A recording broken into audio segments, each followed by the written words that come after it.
Hello दोस्तों, नमस्कार। आज 10 अगस्त 2023 है। 10 अगस्त का जो भी समसामयिक घटना है, जो भी आज का घटना है, उसी की घटना पे प्रकाश डालेंगे। जो भी महत्वपूर्ण है एग्जाम के दृष्टिकोण से, सिर्फ बहुत कम क्वेश्चन को करना चाहते हैं, उसी के राउंड फिगर में जो भी सराउंडिंग में जो भी बात हो सकता है उसको बताने का प्रयास करते हैं। और कोई भी ज्यादा लेंदी नहीं जा करके कि हम 50-100 क्वेश्चन कराएंगे और फालतू का टाइम पास, ऐसा हम नहीं करेंगे। जो इंपॉर्टेंट क्वेश्चन है उसी को करेंगे। और आप लोग भी ज्यादा ज्यादा चीज पढ़ने से नहीं होता है, ज्यादा चीज आदमी को रिवीजन करना चाहिए। और मतलब ज्यादा जो चीज एग्जाम के दृष्टिकोण से महत्वपूर्ण है वो जो पढ़ने का तो पूरा दुनिया है, ठीक है। तो हम लोग चलिए प्रारंभ करते हैं। चलिए स्टार्ट यहाँ से करते हैं पहला क्वेश्चन से। विश्व एथलेटिक्स चैंपियनशिप 2023 का भारतीय दल का प्रतिनिधित्व किसके द्वारा किया जाएगा? देखिए, सबसे पहले जानिए कि विश्व एथलेटिक दिवस, ठीक है, ये विश्व एथलेटिक चैंपियनशिप ये कहाँ होने जा रहा है? ये आपका होने जा रहा है, ये आपका ये जो है 19वां संस्करण होने जा रहा है। कैवां संस्करण है? ये 19वां संस्करण है, ठीक है। ये कहाँ पे होने जा रहा है? हंगरी में होने जा रहा है। हंगरी का नाम तो आप लोग सुने होइएगा। हंगरी का जो है अभी हमारा ये जो है महासभा है ना, यूएन का जो है एक अंग आता है महासभा। इसी महासभा के जो है अध्यक्ष 77वां सत्र के लिए आपका साबा करोसी, ठीक है, साबा करोसी इसका नाम था। तो याद रखेगा, अभी 78वां के लिए भी हो गया है, नामित कर लिया गया है। 23-24 में होगा। ये टोबैगो का है, ठीक है ना, फ्रांसिस जी हैं। तो यही है आपका हंगरी। हंगरी का राजधानी कहाँ है? बुडापेस्ट। कहाँ है? बुडापेस्ट। यही बुडापेस्ट में आपका बुडापेस्ट। देखिए आराम से समझा, लिख करके आज बता रहे हैं। बुडापेस्ट है, बुडापेस्ट में ये होने वाला है, ठीक है। और ये जो है हंगरी किससे सीमा साझा करता है? यूक्रेन से। अभी जो है यूक्रेन और रसिया का जो युद्ध आप लोग पता होगा, 24 फरवरी 2022 से ही चल रहा है। ये 2022 से अभी पूछ सकता है एग्जाम में, इसी वजह से हम सारा डाटा आपको बता दे रहे हैं, ठीक है। यहीं पे क्रीमिया कहेगा कि रूस ने जो है क्रीमिया कब लिया था यूक्रेन से? 2014 कहिएगा, ठीक है। क्रीमिया प्रायद्वीप है, समझे, ये काला सागर से लगा हुआ है, ठीक है ना। तो ये वाला बात है। तो हंगरी के बुडापेस्ट में होने जा रहा है ये सेशन, ठीक है, 2023 का है, ठीक है। इसका प्रतिनिधित्व कौन करने जा रहा है? नीरज चोपड़ा जी हैं। अब ये नीरज चोपड़ा कौन है भैया? कोई भी आदमी रोल मॉडल होगा जब भी उसके तो प्रतिनिधित्व हाथ में सौंपेगा। तो इसके बारे में भी जानना जरूरी है कि इसका क्या उपलब्धि है। देखिए, इसका उपलब्धि बहुत कुछ है। इसका उपलब्धि सबसे पहले ये है कि हम लोग को स्वर्ण पदक दिलाने वाले थे। किसमें? ओलंपिक में। कहाँ के ओलंपिक में? तो टोक्यो ओलंपिक कहिएगा। क्या कहिएगा? कि टोक्यो का जो ओलंपिक हुआ था 2021 में, होने वाला था कब? 2020 में, ठीक है, मगर हुआ कब? 2021 में, कोविड को लेके, ठीक है। तो अभी 2024 का जो होगा तो वो कहाँ पे होगा? फ्रांस में होगा। ये भी याद रखना आपको जरूरी है, नहीं याद रखिएगा तो सब गड़बड़ा जाइएगा, ठीक है। तो इस टोक्यो ओलंपिक में टोटल हम लोग को 7 पदक मिला था, जिसमें से 1 स्वर्ण था, ठीक है, 1 स्वर्ण था। और 4 गो जो है आपका क्या था? 4 गो कांस्य था। हाँ, 4 गो कांस्य था, ठीक है। और 2 गो जो है रजत था, ये याद रखिएगा। तो इसी जो है, और टोटल हम लोग को 48वां पोजीशन आया था वर्ल्ड, किसमें? टोक्यो में। तो टोक्यो का तो ये कहानी है, मगर इसका ये कहानी है कि इसको जो है स्वर्ण पदक मिला था। और पहला बार हम लोग को मिला है किसमें? भाला फेंक में। और ये भाला कितना फेंका था भैया? तो इसका भाला फेंकने का याद रखिएगा, ये फेंके थे हमारा 87.58 मीटर, इतना फेंके थे। ये याद रखिएगा, इसको पूछ सकता है क्योंकि ओलंपिक हर 4 साल में एक बार होता है, ठीक है। आधुनिक ओलंपिक कब से? 1896 से होता है, ठीक है। इसको याद रखना है आधुनिक ओलंपिक के बारे में। अब पुराना ओलंपिक कहेगा तो क्या कहिएगा? 776 BC में होता है, ठीक है। ओलंपिया मतलब ओलंपस नाम का जो है एक पर्वत है यूनान में, उसी के नाम पे जो है पुराना यहाँ था, आधुनिक ये हुआ था। और इसका मुख्यालय कहाँ पे है? तो लुसाने में है, ठीक है ना। तो ये सब चीज जानिएगा। तो ओलंपिक हर 4 साल में होता है। और इस ओलंपिक में, टोक्यो ओलंपिक में, इसने जो है 87.58 मीटर भाला फेंका था। इसके उपलक्ष्य में हम लोग 7 अगस्त को क्या करते हैं? 7 अगस्त को क्या करते हैं हम लोग? भाला फेंक दिवस मनाते हैं। क्या मनाते हैं? भाला फेंक दिवस मनाते हैं, ठीक है। और देखिए, भाला फेंक दिवस जो मनाते हैं, ये बंदा कहाँ का था ये भी जानिए। ये हरियाणा का है। कहाँ का है? ये हरियाणा का है, ठीक है, हरियाणा का है। ये बहुत अच्छे आदमी हैं, ठीक है, जो हम लोग के देश का नाम रोशन कर रहा है, ठीक है। इसके और देखिए, इसका और उपलब्धि जानिए। अब तक का सबसे अधिक रिकॉर्ड इसको कितना फेंका गया है? तो यहाँ पे एक आपका देखिएगा, जब यूरोप महादेश पढ़िएगा ना, तो उस वहां पे एक देश है, ठीक है, स्वीडन। कौन देश है? स्वीडन नाम है, ठीक है। उस देश का नाम क्या है? स्वीडन। तो स्वीडन देश के राजधानी स्टॉकहोम है, ठीक है। स्टॉकहोम नाम से ही एक लीग होता है, उसी में ये सबसे अधिक फेंके थे। ये कितना फेंके थे? उसमें ये फेंके थे 89। ये बहुत फेंकते हैं, ठीक है, 89.94 फेंके थे। याद रखिएगा कि अब तक का सबसे सर्वाधिक मतलब दूरी फेंकने वाला नीरज चोपड़ा का कितना हो जाएगा? 89.94। और 2023 का उपलब्धि इसको बता देते हैं आपको। 2023 का उपलब्धि इसका ये है, एक दोहा लीग होता है, ठीक है। कतर का राजधानी है ना दोहा, तो वही कतर। तो दोहा जो है, दोहा लीग में जो है इसने कितना फेंक दिया भैया? ये 88.67 मीटर फेंका है। ये याद रखिएगा 2023 का उपलब्धि है। और ये यहाँ पे एक काम किए हैं, ये स्विट्जरलैंड में एक मतलब लीग होता है, उस लीग में यहाँ पे ये 87.66 मीटर फेंके हैं। तो ये दो याद रखिएगा। 2023 वाला कहानी है। और ओलंपिक के बारे में आपको बता चुके हैं, ओलंपिक में भारत का स्थान 48वां आया था। ठीक है, भारत आधुनिक ओलंपिक का शुरुआत 1896 में होता है। इसका जो है अभी मुख्य जो है वो कौन है, थॉमस बक है। इस भी नाम याद रखिएगा, थॉमस बक है। देखिए सब एग्जाम में पूछता है, सब करंट इशू है, इसी वजह से आपको बोल दे रहे हैं। पुराना ओलंपिक कहाँ पे 776 में हुआ था, कहाँ पे, यूनान में। ठीक है, और यूनान को क्या कहते हैं, पश्चिम जो है, पश्चिम जो यूरोप का जो है पश्चिमी है ना, लोकतंत्र का क्या बोलते हैं, भूमि बोलते हैं। ठीक है, यानी लोकतंत्र का भूमि कहा जाता है। तो यूनान के बारे में जानिएगा। जैसे अरस्तु कौन, प्लेटो है, अरस्तु है, सुकरात है, सब कहाँ के हैं, सब वहीं के हैं, आपका यूनान के हैं। ठीक है, ये लोग दार्शनिक रहा करते थे। तो इसके बारे में थोड़ा जान लीजिएगा। ये हो गया हमारा नीरज चोपड़ा का कहानी। ठीक है, अब आगे बढ़ते हैं नेक्स्ट क्वेश्चन। नेक्स्ट क्वेश्चन में क्या है, विश्व जैव ईंधन दिवस कब मनाया जाता है। देखिए जैव ईंधन दिवस क्या होता है, जैव ईंधन तो नाम से पता चल रहा है कि जैव, जिसमें जीव होगा। ठीक है, वही होगा जैव। ठीक है, ऐसा नहीं है कि कोई जो है अब ऐसा चीज से निकाले तो जीव होगा, तो किसमें होगा, कोई भी होगा तो क्या, कोई भी होगा, पौधा ही होगा, या फिर कोई जीव जंतु ही हो सकता है ना। तो जैव ईंधन किससे निकालते हैं, तो ये जानिए, जैव ईंधन सबसे अधिक हम लोग गन्ना से निकालते हैं। किससे निकालेंगे, गन्ना से निकालेंगे, मक्का से निकालेंगे, मक्का से निकाल सकते हैं। ठीक है, गेहूं से भी निकाल सकते हैं। ठीक है, गेहूं से निकाल सकते हैं। और जैव ईंधन होता है जेट्रोफा, होता है जेट्रोफा, जेट्रोफा का नाम सुने कि नहीं, जेट्रोफा होता है ये। ठीक है, बायोडीजल, बायोडीजल का नाम सुने, बायोडीजल होता है ये, जेट्रोफा, बायोडीजल, ये सब निकाला जाता है। ये जैव ईंधन होता है। ठीक है, जैव ईंधन का काम क्या है, देखिए जैव ईंधन का एक्चुअली में अभी इंडिया में क्या काम है बताते हैं। जैव ईंधन इंडिया में क्या है ना, कि भारत सरकार जो है पहले 10% इथेनॉल को मिलाने का टारगेट रखा था 2022 तक। ठीक है, अब क्या किया है, 20% बढ़ा दिया है। और कब तक पेट्रोल में मिलाएगा, 2024-25 तक मिलाएगा। कब तक, 24-25 तक का टारगेट रखा है। ये क्या करेगा, पेट्रोल में मिला देने से, देखिए आप लोग को मालूम है कि पेट्रोल पे हम लोग पूर्णतः आयात पे निर्भर है, हमारे यहाँ बहुत कम होता है। अब वहाँ पे मंगाने में हम लोग को बहुत ज्यादा खर्चा पड़ता है। अगर अपने यहाँ पे हम इथेनॉल उत्पादन कर लेंगे, बिहार में पता है आप लोग को 51 को संयंत्र लगने वाला, अलग अलग मतलब स्टेट में जो है संयंत्र लग रहा है इथेनॉल का, यहाँ पे रोजगार भी मिलेगा। ठीक है, किसान अपना ज्यादा खेती भी करेंगे, और पैसा जो भी है कम पैसा भी लगेगा, और पेट्रोल में मिक्सअप करके, और उससे क्या है, पोल्यूशन भी कम होगा। क्योंकि ये जो भी पेट्रोल है वो जीवाश्म ईंधन है, और जीवाश्म ईंधन में अधिक से अधिक क्या होता है, आपका कार्बन डाइऑक्साइड, CO2, उसके बाद SO2 सब निकलता है। तो ये सारा चीज का फायदा है। तो अभी हम लोग 20% करने वाले हैं 2024-25 तक, ये बात आपको जान लेना है। अब देखिए इथेनॉल का फॉर्मूला भी थोड़ा जान लीजिए कि इथेनॉल में होता है, ये इथेनॉल है क्या। ठीक है, तो ये इसका होता है C2H5OH होता है। ठीक है, इथेनॉल का ये रासायनिक सूत्र होता है। ये बात जान गए। देखिए सबसे पहले इथेनॉल, ये जैव ईंधन का प्रयास मतलब इसका यूज कैसे निकला, एक आदमी थे, ये आदमी का नाम था आपका रोडोल्फ, कौन था, रोडोल्फ, हाँ रोडोल्फ ही नाम था उसका, रोडोल्फ डीजल नाम था। ठीक है, उसका रोडोल्फ डीजल नाम था इसका। और ये जर्मन आदमी थे। कहाँ के थे भैया, ये जर्मन थे, ये जर्मन थे। इसने सबसे पहले मूंगफली होता ना, मूंगफली के तेल से इसने क्या कर दिया, इंजन चला दिया। ठीक है, इंजन चला दिया। कै तारीख को चलाया, ये 1800, ये बात जान लीजिएगा, ये 1893 में ये काम करते हैं। ठीक है, और ये कै तारीख को, ये 9 अगस्त का बात है। तो उसी के इस पे 10 अगस्त को हम लोग जैव ईंधन दिवस मनाते हैं। ये आपका 10 अगस्त आंसर हो जाएगा। एकदम बात आराम से समझे कि नहीं समझे, अगर नहीं समझे तो फिर से समझ जाइए कि रुडोल्फ डीजल ने सबसे पहले मूंगफली से क्या किया, तेल निकाला, और उसी तेल से इंजन चलाया 1893 में। उसी के उपलक्ष्य में हम लोग 10 अगस्त को क्या करते हैं, जैव ईंधन दिवस मनाते हैं। जैव ईंधन किसे कहते हैं भाई, तो जैव ईंधन ऐसी चीज, प्राकृतिक चीज से हो, जैसे गन्ना से हो, मक्का से हो, गेहूं से हो, ऐसी चीज से।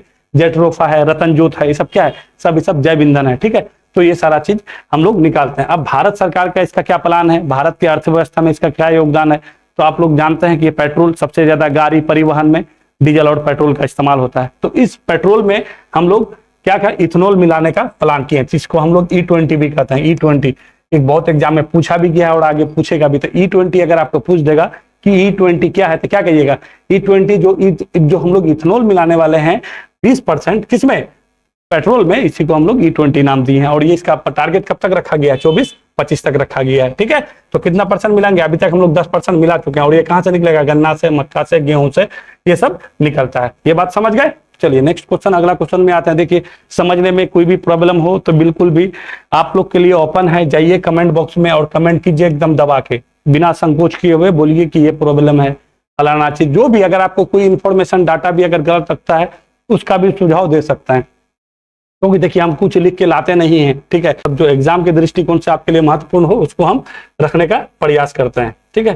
चलिए अगला क्वेश्चन क्या है, भारत के वो ऐसे कौन से राष्ट्रपति रहे हैं जो श्रमिक संगठन से जुड़े रहे। देखिए आपको मालूम है कि आज 10 अगस्त है, कितना है आज 10 अगस्त है, और 10 अगस्त 1800 तब 1800 का ही बात है, ठीक है। 1894 में जो है ये हमारे वीवी गिरी मतलब वाहरा गिरी वेंकट गिरी का जो है जन्म कहाँ पे होता है, उड़ीसा में होता है। कहाँ पे, उड़ीसा में होता है, ये बात आप लोग जानिए होइएगा, ठीक है। उड़ीसा के बरहामपुर में, बरहामपुर वहां पे उड़ीसा में एक जगह है, ठीक है, बरहामपुर, ठीक है, बरहामपुर एक जगह है, वहीं पे इसका क्या होता है, जन्म होता है वीवी गिरी का। और ये फिर पढ़ने के लिए इंग्लैंड चले जाते हैं, वहां से पढ़ करके 1916 में आते हैं, 1916 में वहां से आते हैं। 1916 में आने के बाद यहाँ पे जो है आकर के अपना जो है, आपको पता है कि उस टाइम अपना स्वतंत्रता आंदोलन बहुत चरम पे था गांधी जी आने के बाद, तो 1920 में। और जान लीजिए भारत में ये जहाँ पे आना चाहते हैं इसके बारे में हम आपको बताते हैं। भारत में सबसे पहले एम.एन. जोशी का नाम सुने होइएगा, एम.एन. जोशी। एम.एन. जोशी ने सबसे पहले, एम.एन. जोशी की अध्यक्षता में 1920 में, कब 1920 में सबसे पहले ऑल इंडिया ट्रेड यूनियन, जिसको हम लोग आईटेक बोलते हैं, ठीक है।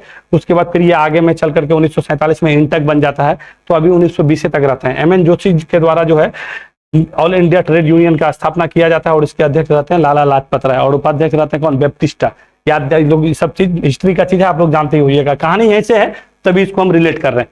एम.एन. जोशी की अध्यक्षता में जो है सबसे पहले ये होता है 1920 में, ये आपका ऑल इंडिया ट्रेड यूनियन का स्थापना होता है, और इसी आकर के ये यहाँ से उससे भी जुड़ते हैं। और 1942 में जो आप लोग का भारत छोड़ो आंदोलन होता है उसमें ये जेल भी जाते हैं, और भारत में ये चौथे राष्ट्रपति होते हैं। कौन सा राष्ट्रपति होते हैं, चौथा, ये 4th नंबर के राष्ट्रपति होते हैं। उससे पहले ये उपराष्ट्रपति भी रहते हैं, ठीक है, उपराष्ट्रपति भी ये रहे हैं, ठीक है। और ये आदमी क्या है ना, ये मजदूर संघ से बहुत ज्यादा इसका जुड़ाव लगाव था, ठीक है। और ये इसका कार्यकाल जान जाइए, और देखिए इसको भारत रत्न भी मिला है 1975 में, इसको भारत रत्न मिला है, ठीक है। और ये देखिए इसके बारे में थोड़ा जान लीजिए, इनके बारे में मतलब ये वीवी गिरी बहुत मतलब इसका इस पर्सनालिटी का बहुत ज्यादा इंपॉर्टेंस रहा है। आपको बता देते हैं, ये जैसे डॉक्टर जाकिर हुसैन 67 से 1967 से 1967 से 69 तक जो है जाकिर हुसैन जो है, डॉक्टर जाकिर हुसैन ये क्या थे, राष्ट्रपति थे। जैसे इसका पद में रहते ही मृत्यु हो गया, आप लोग जानते हैं। और इसको डॉक्टर जाकिर हुसैन को भी ये आपका भारत रत्न 1963 में मिला है, ये जानते हैं। और ये आपका डॉक्टर राजेंद्र प्रसाद को 1962 में जो है मिला है भारत रत्न। तो इसको जो है 1969 में जैसे मृत्यु होता है डॉक्टर जाकिर हुसैन का, उसके बाद जो है ये बैठते हैं पद पे, कौन, वीवी गिरी। तो पहले नंबर में राजेंद्र प्रसाद 62 तक रहे, तो 62 से फिर 5 साल, तो 62 से 67 कौन हो जाएगा आपका, सर्वपल्ली राधाकृष्ण जी रहे हैं, ठीक है। फिर राधाकृष्ण जी के बाद कौन आ गए हैं आपका, जब डॉक्टर जाकिर हुसैन, डॉक्टर जाकिर हुसैन के बाद ये आपका बैठे हैं वीवी गिरी। फिर ये जैसे ही वीवी गिरी के बाद आपका आता है फखरुद्दीन, ये कब तक, 1969 से 74 तक रहते हैं, ठीक है, 74 तक रहते हैं, 74 तक नहीं 75 तक ये रहते हैं। फिर 75 से 77 ये 2 साल आपका रहते हैं कौन, फखरुद्दीन अली अहमद, जिसके समय में आपका इमरजेंसी लगता है। फिर आपका 1977 में जो है नीलम संजीव रेड्डी आके मतलब राष्ट्रपति का कुर्सी संभालते हैं। नीलम संजीव रेड्डी के बाद फिर आपका जो है ज्ञानी जैल सिंह आता है, ठीक है। ज्ञानी जैल सिंह के बाद आपका क्या बोलते हैं, आर वेंकट रमन आते हैं। फिर उसके बाद आपका ज्ञानी जैल सिंह, वो क्या वो ये शंकर दयाल शर्मा आते हैं, ठीक है। तो ऐसे ही करते आते आते अभी लास्ट में हम लोग का जो है द्रौपदी मुर्मू जी भी 15वें राष्ट्रपति बने हुए हैं। तो इसका बहुत ज्यादा, तो मजदूर संघ आंदोलन से अगर जुड़ा हुआ कोई राष्ट्रपति पूछेगा तो आपको आराम से कुछ नहीं करना है, वेंकट गिरी को मार देना है, वीवी गिरी को देख। और वीवी गिरी का अगर फुल फॉर्म बोले पूछेगा तो क्या कहिएगा, वाड़ा गिरी वेंकट गिरी इसका नाम था। ये उड़ीसा के रहने वाले थे, ठीक है। 1975 में जो है इसको भारत रत्न दिया गया था, ठीक है। 1942 के जो है भारत छोड़ो आंदोलन में जेल भी जाना हुआ था इसको। अगर ये आपका मजदूर संघ के बारे में थोड़ा सा पूछेगा, ऑल इंडिया ट्रेड यूनियन के बारे में पूछेगा तो थोड़ा सा आप एम.एन. जोशी के बारे में भी बता सकते हैं, आईटेक के बारे में। फिर इंटेक 1947 में हो जाता है, ठीक है। चलिए इधर ज्यादा जाएंगे नहीं, बस इतना ही थोड़ा सा समझ जाइए। आगे क्वेश्चन में आते हैं, क्या बोलता है, विश्व शेर दिवस किस तारीख को मनाया जाता है। देखिए शेर दिवस अभी हम लोग उस दिन बता रहे थे ना, उस दिन बाघ दिवस पर आ रहे थे, ठीक है, बाघ दिवस। तो आज क्या हो गया, शेर दिवस। तो शेर दिवस देखिए, ये शेर दिवस जो है ना 10 अगस्त को करते हैं, ठीक है।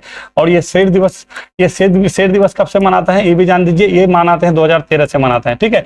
हम लोग बोलते हैं ना एशियन लाइन गिर में है, गिर ये देखिए, ये देखिएगा ना, ये गुजरात है, ये गुजरात आप देखिएगा ना, ये वाला एरिया देख रहे हैं ना, ये वाला, इसको हम लोग सौराष्ट्र कहते हैं। ये क्या है, सौराष्ट्र है, ये सौराष्ट्र क्षेत्र है। यहाँ पे जो है आपका 15 यानी 15 नहीं, ये 9 जिला में जो है यहाँ पे आपका ये आपका विंध्याचल पर्वत है ना, ये इसका विस्तार आपका यहाँ तक है, ठीक है। कहाँ तक है, ये ऐसे करके विंध्याचल होता है ना, उत्तर भारत को दक्षिण भारत से बांटता है, तो ये ऊपर तक यहाँ तक आगे विस्तार आ जाता है, जो गिर पहाड़ी क्षेत्र पड़ता है। और ये वाला एरिया में आपका बहुत ज्यादा क्या है, ये आपका जंगल बंगल है, और इसी एरिया में आपका रहता है शेर, ठीक है। और एशियाटिक से मतलब एशिया शेर का जो है ये आपका स्थान कहा जाता है, ठीक है। और लगभग 600 मतलब ऐसे ही 672-74 के करीब करीब यहाँ पे इतना शेर 2020 का जो है जनगणना किया था इस शेर में, तो इसी में उसमें बताया गया था कि इतना है 600 मतलब 650 के करीब करीब बताया गया था, ठीक है। विश्व शेर दिवस इतना तारीख को हम लोग मनाते हैं, ठीक है। और बाघ दिवस के बारे में तो आप लोग पता ही है, कई तारीख को मनाते हैं, 29 जुलाई को मनाते हैं, ठीक है। भारत में टोटल बाघों की संख्या कितना है, तो अभी देखिए जो मोदी जी जो है जब बिग कैट अलायंस, अच्छा अभी जो है बिग कैट अलायंस में टोटल बिग कैट की संख्या क्या को 8 को बताया गया ना, तो वही मोदी जी जो है जब बाघ हम लोग कर रहे थे ना, जब 1973 का जो है 1973 में प्रोजेक्ट टाइगर का 50 वर्ष का जब गठन हुआ था, उसी में बिग कैट अलायंस का क्या कर दिया गया था, स्थापना किया था। उसमें से एक आपका इधर शेर भी है, उधर बाघ भी है, ठीक है। तो उसी के उपलक्ष्य में जब बाघ का संख्या बताया गया था, सॉरी हाँ शेर, ठीक है ये शेर हो गया ना, बाघ और शेर में बड़ा कंफ्यूजन रहता है हमको, ठीक है। ये बाघ का संख्या बताया गया था तो कितना 3167 बताया गया था, मगर जो 29 जुलाई के दिन जो है ये रिपोर्ट दिया गया है उसमें कितना बताया गया है, उस दिन 3682 बताया गया है, ठीक है। तो ये याद आप लोग को रखना है। सबसे अधिक जो है बाघ किसके पास है, तो एमपी के पास है। सबसे अधिक कौन सा नेशनल पार्क में है, तो जिम कॉर्बेट में है, ठीक है। ये सब चीज आपको जाना है, ठीक है। जिम कॉर्बेट में किस राज्य में बाघ नहीं है, तो क्या कहिएगा, बाघ नहीं है तो आपका नागालैंड में और मिजोरम में बाघ नहीं है, झारखंड में एक बाघ की संख्या है, ठीक है। तो बाघ देखिए बाघ दिवस में अगर बताइएगा तो बहुत ज्यादा है। एनटीए का स्थापना होता है तो क्या कहिएगा, नेशनल टाइगर वाला 2005 में होता है, ठीक है 2005 में। और टाइगर प्रोजेक्ट 1973 में चलाया गया था, ठीक है। वन्य जीव संरक्षण अधिनियम कब आया, तो 1972 में आया, ठीक है। वन्य जीव संरक्षण, तो उसके बाद वन अधिनियम वाला का आएगा तो 1980 में आएगा, ठीक है। पर्यावरण संरक्षण अधिनियम 1986 में आएगा, ठीक है। तो ये सब चीज आप लोग को जानना जरूरी है, एग्जाम में ये सब पूछता है, हमेशा पूछा है, तो ये सब चीज थोड़ा मोड़ा जान लीजिए। तो आपका क्या हो गया, विश्व शेर दिवस आपका कितना को बताए थे आपको, ये आपका हो गया 10 अगस्त। कहाँ गया भाई 10 अगस्त, ये 10 अगस्त है। ये आपका पृथ्वी दिवस है, शायद ये 22 अप्रैल को मनाते हैं ना हम लोग, 22 अप्रैल को मनाते हैं, पृथ्वी दिवस मनाते हैं, ठीक है। देखिए यहाँ पे और कुछ दिवस समझ जाइए। हाथी दिवस 12 अगस्त को मनाते हैं, हाथी दिवस कितना को मनाते हैं, 12 अगस्त को मनाते हैं। और कौन दिवस मनाइएगा, और कोई दिवस मनाइएगा, अच्छा बहुत बार पूछा, कछुआ दिवस पूछता है, 23 मई को मना लीजिए, 23 मई को कछुआ दिवस, ठीक है। और मधुमक्खी दिवस 20 मई को, सब पूछता है, इसी वजह से बता दे रहे हैं। कछुआ दिवस हो गया, मधुमक्खी दिवस हो गया, हाथी दिवस हो गया, और कौन दिवस बताइएगा। अब देखिए ये सब थोड़ा सा दिवस सब आप लोग देख लीजिएगा, क्योंकि ये सब पूछता रहता है दिवस उवस से, कहीं कहीं एक क्वेश्चन आगाध क्वेश्चन आपका जो एनिमल है इससे में पूछ सकता है, तो थोड़ा सा ये सब चीज में थोड़ा ध्यान। देखिए आपका आ गया, कुत्ता दिवस भी दे दिए हैं, ठीक है। तो ये 26 अगस्त को क्या हो जाएगा, आपका कुत्ता दिवस हो जाएगा। देखिए आपका मलेरिया दिवस है, शायद ये कौन सा दिवस है, मलेरिया दिवस है, 25 अप्रैल को मनाते हैं। और देखिए एक डेंगू दिवस भी होता है, वो 16 मई को मनाते हैं, ठीक है। बोले ना याद नहीं आता है, ठीक है। 16 मई को डेंगू दिवस मनाते हैं, और मलेरिया दिवस 25 अप्रैल को मनाता है। ये सब तो बीमारी वाला हो गया। कुत्ता दिवस याद रखेगा, ठीक है। कितना तारीख को मनाता है, तो 26 अगस्त को मनाते हैं। चलिए अगला क्वेश्चन में आते हैं।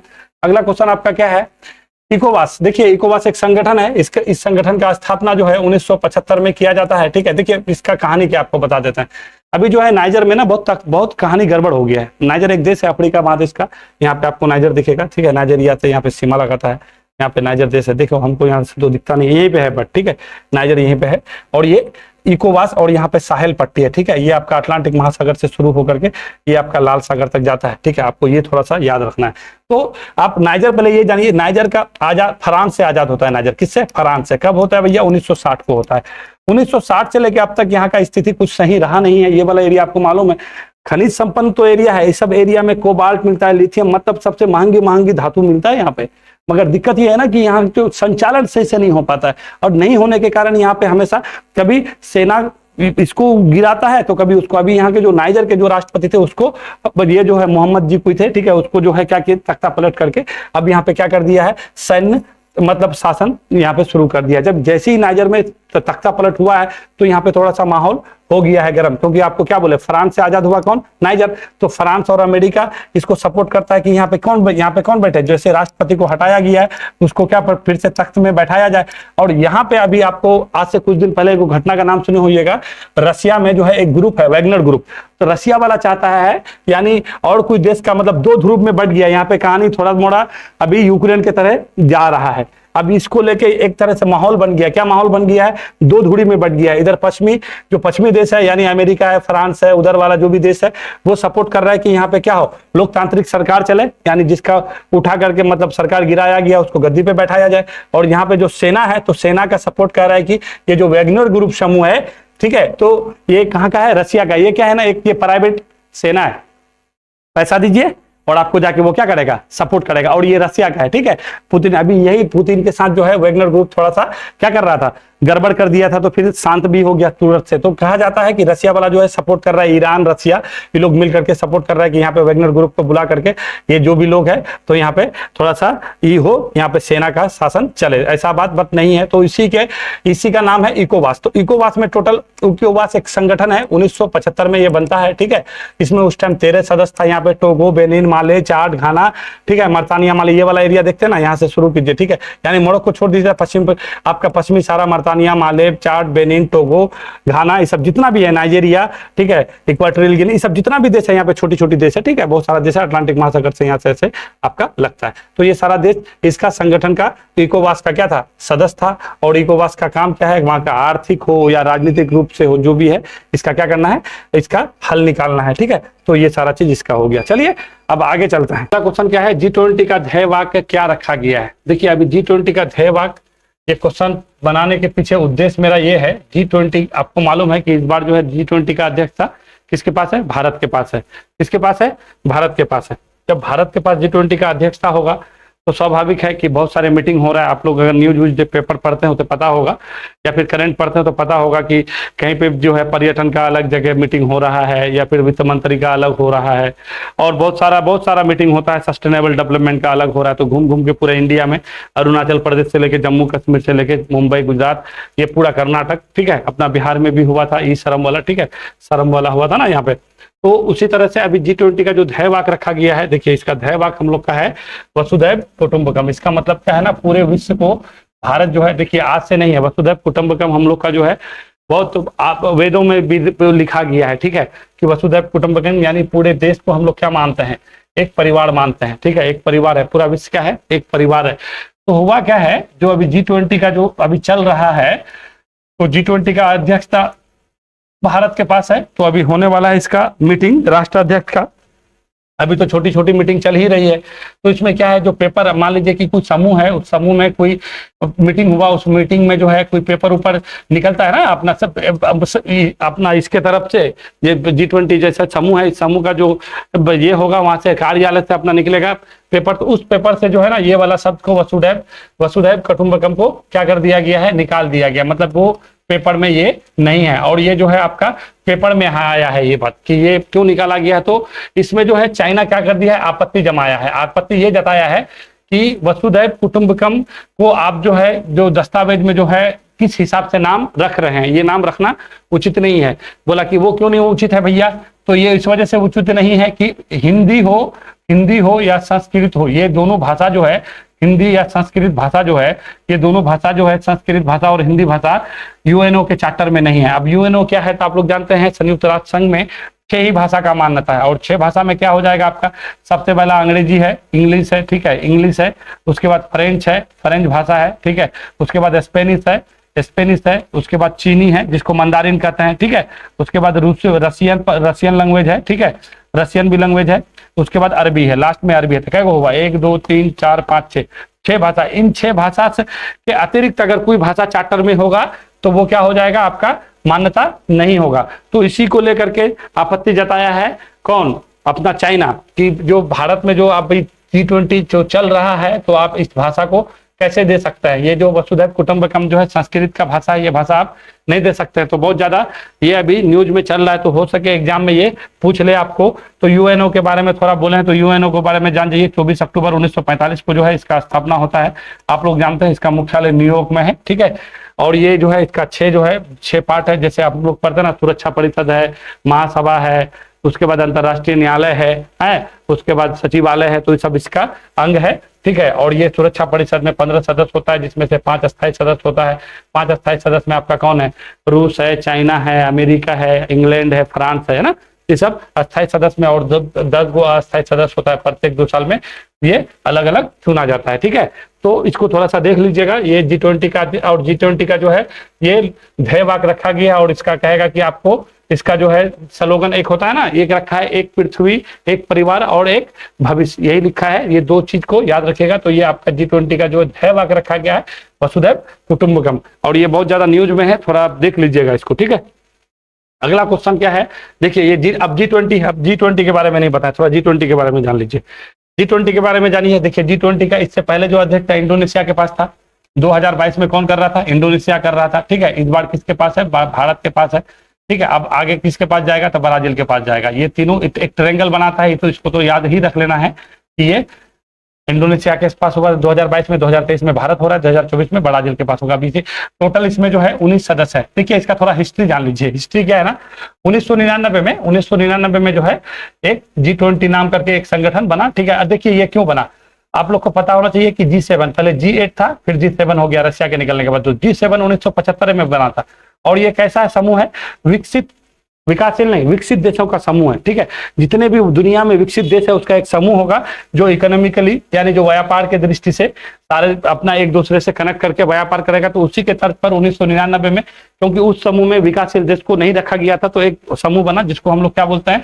G20 समूह, जिसमें विकसित और विकासशील दोनों देश होगा। और इसका गठन कब होता है? 1999 में होता है। और उस टाइम क्या करके हुआ था? ये वाशिंगटन डीसी में, अमेरिका में वाशिंगटन डीसी में हुआ था। अमेरिका का राजधानी भी है।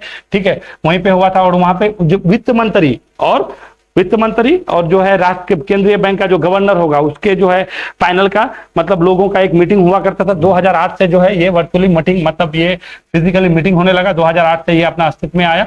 और फाइनली इसमें अभी जाके कितना देश है? तो 19 देश है। और एक क्या है? एक यूनियन, मतलब एक आपका संगठन है जिसको हम लोग यूरोपियन यूनियन कहते हैं। ठीक है, ये टोटल मिलाकर के 20 हो गया। तो उसमें कौन कौन है? देखिए आप इधर अमेरिका है, सॉरी कनाडा है, अमेरिका है, मैक्सिको है, ब्राजील है। ठीक है, ब्राजील है। फिर इधर आइएगा दक्षिण अफ्रीका है, इधर सऊदी अरब देख रहे हैं आप। फिर इधर ये वाला एरिया आइएगा तो पूरा यूरोपियन संघ है, पूरा टोटल यहाँ तक आता है। सिर्फ इधर इसको नॉर्वे को अगर छोड़ दीजिएगा तो ये टोटल आता है। फिर रसिया है इधर, फिर चाइना है, फिर भारत हो जाएगा। यहाँ पे आप देख लीजिए इंडोनेशिया है, ये ऑस्ट्रेलिया है, ऑस्ट्रेलिया के बाद इधर आपका जापान भी है, जापान कोरिया गणराज्य भी है। ये टोटल देश क्या है? टोटल G20 का सदस्य देश है। तो इसको जानिएगा, क्योंकि इस बार जो है भारत के पास G20 का अध्यक्षता है, तो यहाँ से क्वेश्चन पूछ सकता है। तो 2022 में कहिएगा तो क्या कहिएगा? इंडोनेशिया में। 2023 में कहाँ होगा? तो भारत में हो रहा है। ठीक है, और 2024 में ब्राजील में होगा। इसका स्थापना कहेगा तो क्या कहिएगा? 1999 में हुआ था। तो उस टाइम कैसे हुआ था? तो उस टाइम क्या कहिएगा कि जो वित्त मंत्री और गवर्नरों का जो है राष्ट्राध्यक्ष नहीं, बस यही लोग जो है बैठ के मीटिंग करते थे व्यापार के दृष्टिकोण से। और इसमें क्या है? विकसित और विकासशील दोनों देश मिला करके टोटल व्यापार का 85% GDP का ये लोग हिस्सा रखता है। कौन? G20 समूह। इतना बड़ा, ये इतना पावरफुल शक्तिशाली है G20। तो G20 को थोड़ा सा आप देख लीजिएगा। G20 बहुत ज्यादा महत्वपूर्ण रखता है, खास के इस बात, क्योंकि G20 का जो है लोगो से लेके G20 का जो थीम है, पूरा इंडिया अभी अच्छा से होस्ट कर रहा है। और बहुत इसमें बहुत ज्यादा हम लोग का योगदान भी रहा है, जयशंकर जी या फिर अभी अच्छा इसका जो है G20 का जो है सेरेपा किसको? तो अमिताभ कांत है। कौन है? अमिताभ कांत है, ये याद रखेगा। ठीक है, पूछ सकता है कि G20 का सेरेपा कौन है, तो क्या कहिएगा? अमिताभ कांत है। ठीक है, तो G20 में 19 देश है और एक संगठन है। ठीक है, जो यूरोपियन यूनियन इसमें शामिल है। ये हो गया। अगला क्वेश्चन में आता है। देखिए उसी में है सारा चीज, उसी देश का नाम है, देख रहे हैं ये पूरा कनाडा, मैक्सिको, रशिया। एक नजर आप लोग देख लीजिए, अगर थोड़ा सा मैप वैप जानते हैं तो समझ में आ जाएगा आपको। ठीक है, चलिए अगला क्वेश्चन क्या है? चंद्रमा के लिए लैंडर लूना 25 लॉन्च किस देश द्वारा किया जाएगा? देखिए ये थोड़ा सा बहुत अभी आपको बता देते हैं। अभी हम लोग किए थे ना 14 जुलाई को ही तो हम लोग किए थे। कौन? चंद्रयान 3 का हम लोग कितना 14 जुलाई को लॉन्च किए थे। ठीक है, जिसमें LVM Mark 3 से हम लोग भेजे थे। तो हम लोग के बाद जो है अभी ये रसिया जो है अपना एक चंद्रमा के लिए एक मिशन कर रहा है, जिसका नाम रखा है लैंडर लूना 25। और ये भी 23 हम लोग जैसे 23 अगस्त को पहुंचने वाले हैं ना अब चांद के दक्षिणी ध्रुव पे, तो ये भी उसी 23 तारीख को पहुंच रहा है। कौन? लूना 25। तो ये थोड़ा सा अभी चर्चा में आ गया है अपना। ये 47 साल बाद, कितना साल? 47 साल बाद ये लोग जो है ये अपना मिशन कर रहा है चंद्रमा पे। हम लोग के बाद में छोड़ेगा और जो है हम लोग के साथ साथ यहाँ पे पहुंचेगा, कहाँ पे, दक्षिणी ध्रुव में। तो देखिए ये पहली बार नहीं कर रहा है, ये रसिया जो है, इसका जो है रसिया का जो अंतरिक्ष जो उसका जो ये नाम है, जैसे हम लोग का इसरो है ना, उसी तरह से वहां का कोस्मोस है, ठीक है, कोस्मोस याद रखिएगा, कोस्मोस स्पेस एजेंसी का तो किसका कहिएगा, रसिया का है। और सबसे पहले ये लोग जो है, देखिए लूना 2 को भी पूछा था, लूना 2 का नाम सुने होइएगा, लूना 2 सबसे पहले, फिर लूना 9 रखा, ठीक है। लूना 9 जो है 1966 में, कब, 1966 में भेजा था चंद्रमा पे, ठीक है। ये लूना का सीरीज, फिर चंद्रमा पे सबसे पहले कौन सा पहुंचा, अपोलो 11, अपोलो अमेरिका नासा का किया था, ठीक है। और ये कब किया था, 1969 में किया था, जिस टाइम आपका सबसे पहले यहाँ चंद्रमा पर पैर रखने वाला कौन था, नील आर्मस्ट्रांग था। नील आर्मस्ट्रांग के साथ साथ कौन, बज एल्ड्रिन था दूसरा आदमी। बहुत बार पूछता है कि दूसरा व्यक्ति कौन था जो चंद्रमा पर कदम रखा था, तो क्या कहिएगा, बज एल्ड्रिन नाम था, ठीक है, उसका एल्ड्रिन नाम था, ये याद रखिएगा, बहुत बार पूछता है। बज एल्ड्रिन जो है दूसरा व्यक्ति थे जो चंद्रमा पर पैर रखे थे। और पहला कौन है जगह, नील आर्मस्ट्रांग। और ये कब हुआ था, 1969 में। कौन से यान से गए थे, तो अपोलो से गए थे। लूना सबसे पहले चंद्रमा पर पहुंचा था कौन, तो क्या कहिएगा, व्यक्ति नहीं पूछा था, ऐसे ही कहेगा तो लूना 9 पहुंचा था, ठीक है। अभी ये जो भेज रहा है वो कौन सा भेज रहा है, लूना 25 लॉन्च कर रहा है और ये दक्षिणी ध्रुव पर पहुंचेगा। और भारत अगर 23 सितंबर तक, क्योंकि हम लोग अभी चंद्रमा की कक्षा में हम लोग का यान जो है पहुंच चुका है, ठीक है। और 23 अगस्त को ये पहुंचने वाला है। और साथ ही साथ चाइना का भी, ये रसिया का भी उसी दिन पहुंचने वाला है। और ये भी दक्षिणी ध्रुव में ही लैंडिंग कराने वाला है। तो हम लोग अगर पहुंच जाते हैं तो कैवा राष्ट्र बन जाएंगे, चौथा। अच्छा, हम लोग चंद्रयान मिशन कब कब किए हैं तो आप लोग जानते हैं, थोड़ा सा इसको भी जान लीजिए। सबसे पहले हम लोग 22 अक्टूबर 2008 को किए थे, 2008 को पहला किया था। उसके बाद फिर क्या हुआ, 22 अक्टूबर के बाद फिर 22 जुलाई को किए थे। 22 जुलाई कब, 2019 को किए थे, ठीक है। फिर उसके बाद अभी क्या किए हैं, 14 जुलाई को किए हैं, 14 जुलाई 2023 को किए हैं, 3 को किए हैं। ये तीनों का नाम आपको याद रखना है। अगर दक्षिणी ध्रुव पर हम इस बार अगर हम लोग अच्छा से सेट लैंडिंग कर जाएंगे तो हम लोग जो है चंद्रमा पर कदम रखने वाले, कैसे, कौन सा राज्य, कंट्री हो जाएंगे, चौथा, ठीक है। इससे पहले कौन कौन, चाइना गया है, रसिया गया है, अमेरिका गया है, ठीक है। और चौथा कौन हो जाएंगे, हम लोग हो जाएंगे, ठीक है। तो ये थोड़ा सा देख लीजिएगा, ये बहुत अभी बहुत ज्यादा हीटेड है, इसको जानना जरूरी है, ठीक है। फिर आगे देखिए 23 अगस्त के बाद क्या होता है, फिर इसके बारे में हम लोग पढ़ेंगे। चलिए अब अगला है, देखिए यही है आपका, यही पहुंचेगा, देख रहे हैं ना, ये यही पहुंचेगा अपना चांद पे। और ये वाला भी आप देख ही रहे हैं। अगला क्या क्वेश्चन है, रक्षा मंत्रालय ने इंटरनेट से जुड़े सभी कंप्यूटर में माइक्रोसॉफ्ट ऑपरेटिंग सिस्टम ओएस को किसमें बदलने का फैसला किया। देखिए अभी सुरक्षा के दृष्टिकोण से अब क्या है, रक्षा मंत्रालय द्वारा जो है इसको क्या कर दिया गया है, एक आदेश पारित किया गया। अभी नाम सुने होइएगा अकीरा का, अकीरा एक रैंसमवेयर आया है। रैंसमवेयर जानते हैं ना, कि रैंसमवेयर ऐसे मतलब एक तरह से वो क्या है ना, नहीं फिरौती, जिसको हम लोग क्या बोलते हैं, फिल्म उलम भी देखते होइएगा तो सुनते होइएगा कि रैंसम मांग रहा है, ठीक है, फिरौती मांग रहा है। तो रैंसम क्या है कि आपके सिस्टम को क्या करेगा, हैक कर लेगा, आपका महत्वपूर्ण सूचना को हैक करके फिर आपसे पैसा मांगेगा कि हमको पैसा दीजिए, तब जाके आपको वो चीज फिर आप वहां पे वर्क कर सकते हैं। यानी उस आपको वो सिर्फ आपका जो भी सॉफ्टवेयर है या जो भी आप उस प्लेटफॉर्म में काम करते हैं, फिर आप उसमें काम कर सकते हैं। तो उसी तरह से अब क्या हो गया, थोड़ा सा खतरा उत्पन्न हो गया है। कई बार जो है अकीरा नाम से इस बार बहुत ज्यादा परेशानी हो रहा है, ठीक है, लोग को परेशान कर रहा है। उसके अलावा अब भारत सरकार का क्या मानना है कि अगर इस टाइप का रैंसमवेयर आ जाए और हम लोग का सुरक्षा के दृष्टिकोण से अगर कोई भी ऑपरेटिंग सिस्टम अगर सुरक्षा नहीं है तो हम लोग का डाटा लीक हो सकता है। तो इसको लेकर के रक्षा मंत्रालय ने अभी घोषणा किया है कि हम लोग का जो है एक नया ऑपरेटिंग सिस्टम होगा, जिसका नाम क्या होगा, माया ऑपरेटिंग सिस्टम। और ये अभी फिलहाल रक्षा मंत्रालय द्वारा ही यूज किया जाएगा। फिर उसके बाद धीरे धीरे सारे कंप्यूटर में ये क्या हो जाएगा, आपका ये माइक्रोसॉफ्ट ये माया ऑपरेटिंग सिस्टम अब मतलब अपडेट कर दिया जाएगा। तो ये जान लीजिए कि रक्षा मंत्रालय ने अभी ये घोषणा किया है। और रक्षा की दृष्टि से, क्योंकि सुरक्षा बहुत ज्यादा जरूरी है, आप जानते हैं कि कोई भी चीज का अगर डाटा लीक हो जाता है वो बाद में जाकर के कितना मुसीबत पैदा करता है, तो ये बात अच्छा से जानते हैं। तो यही चीज है। अब देखिए थोड़ा सा माइक्रोसॉफ्ट के बारे में जान लीजिए कि ये माइक्रोसॉफ्ट कंपनी क्या है। तो ये माइक्रोसॉफ्ट कंपनी का सीईओ कौन है, सत्य नडाला है, जो भारतीय मूल का है। कहाँ के हैं, तेलंगाना, हैदराबाद के हैं, ठीक है, तेलंगाना के हैं। और इस कंपनी के संस्थापक कौन है, तो बिल गेट्स हैं। आप लोग अच्छा से जानते हैं। कब होता है, 1975 में करता है, ठीक है, 1975 में होता है ना, किसका, माइक्रोसॉफ्ट का स्थापना, ठीक है। और ये अभी अब हम लोग क्या, ओएस मतलब होता है ऑपरेटिंग सिस्टम। अब हम लोग क्या करने वाले हैं, माया करने वाले हैं। अकीरा रैंसमवेयर है। इससे पहले भी कई रैंसमवेयर आया होगा, आप लोग नाम सुनते होइएगा, जो फिरौती मांगता है और आपका सिस्टम को पूरा क्या करता है, एक तरह से लोग को परेशान करने वाला ये डिवाइस है, आपका सूचना को लीक कर सकता है। अगला देखिए यही है, ऑपरेटिंग सिस्टम है हमारा, माया है, ठीक है। अगला क्वेश्चन क्या है, जैद तलवार द्विपक्षीय जो है नौसेना अभ्यास किन दो देशों के बीच चल रहा है। जैद तलवार जानते हैं ना, जैद तलवार जो है, देखिए तलवार आप लोग को भी पता है, जब कब हम लोग का जो है ऑपरेशन हुआ था, कहाँ पे, कारगिल युद्ध हुआ था, तो ऑपरेशन तलवार चलाया गया था किसके द्वारा, अब यहाँ पे सफेद सागर वायुसेना द्वारा चलाया था। ऑपरेशन विजय जो है किसके द्वारा चलवाया गया था, थल सेना द्वारा। और ऑपरेशन तलवार नौसेना द्वारा चलवाया गया था, चलवाया, तो वही तलवार नाम है। और जैद ये किसके साथ, यूएई के साथ हम लोग कर रहे हैं, यूएई के साथ कर रहे हैं। यहाँ पे जो है दो, ये कौन हो जाएगा, भारत और यूएई हो जाएगा। अभी दो जो है हम लोग का जो जहाज गया है, ठीक है, इससे मतलब द्विपक्षीय जो नौसेना अभ्यास हो रहा है, एक आपका हो जाएगा आईएनएस तलवार है, एक आईएनएस विशाखापट्टनम है, ठीक है, विशाखापट्टनम आईएनएस विशाखापट्टनम किया है। और आईएनएस एक और एक आईएनएस है, यहाँ पे आपको हम दिखाते हैं, फोटो है मेरे पास, देखिए आईएनएस विशाखापट्टनम है, और एक ये देखिए त्रिकंद है, ठीक है, ये दोनों आईएनएस है जो अभी जा रहा है। तो आप बहुत बार पूछ लेता ना एग्जाम में कि जो ये जो है आईएनएस जो है एक्सरसाइज जो चल रहा है, ठीक है, तलवार, और ये अभी कौन सा ये नाम बोले हैं हम, ये कौन सा है, ये आपका जैद और तलवार जो है द्विपक्षीय जो चल रहा है नौसेना अभ्यास। तो इसमें कौन कौन सा आपका नौसैनिक जहाज उसमें भाग लिया, तो वो चीज याद रखने के लिए हम ये वाला फोटो आपको दिखाए हैं। एक वो त्रिकंद हो जाएगा और एक कौन हो जाएगा आपका आईएनएस विशाखापट्टनम हो जाएगा। ये दोनों गया है यूएई के साथ, ये वाला हम लोग का एक्सरसाइज चल रहा है, ठीक है। अब ये यूएई के बारे में थोड़ा जान लीजिए। यूएई की राजधानी का अबू धाबी है, ठीक है। इसका मुद्रा क्या है, दिरहम होता है, इसका मुद्रा क्या है, दिरहम है, ठीक है।